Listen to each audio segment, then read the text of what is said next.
Welcome to our channel. Today we how to transfer captions from Kapwing to Premiere Pro. Easy tutorial step by step clearly. First, open your project in Kapwing. Navigate to the subtitles section on the left toolbar.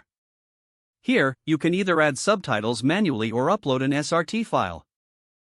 Once you've completed your captions, click on the export button in the top right corner. Select your preferred video format for export. After the export is finished, download the video file to your computer. To get the captions, go back to the subtitles section. Click on the download button next to the subtitles. Choose the SRT file format for downloading.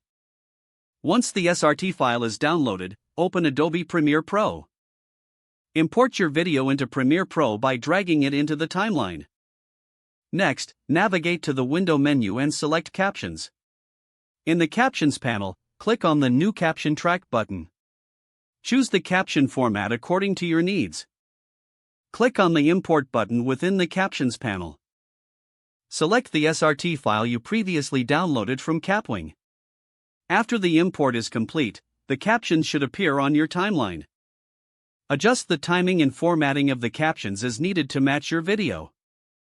Preview the video to ensure everything is synchronized properly. Finally, export your finished video from Premiere Pro. If the page does not load, refresh the browser or try again in a private or incognito window. Make sure you are using the correct email address, then retype it carefully to avoid small typos. If your password is not accepted, use the reset option and create a new strong password you can remember. Check your spam folder for verification or security emails, then complete any requested confirmation steps.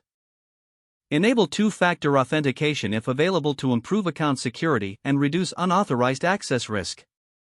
After signing in, review your profile details so your contact information and settings are accurate and current.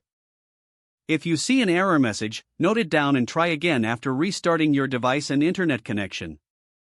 Log out when you finish, especially on shared devices, to keep your account and payment information secure. If the page does not load, refresh the browser or try again in a private or incognito window. Don't forget to like this video and subscribe to our channel for more step-by-step tech guides.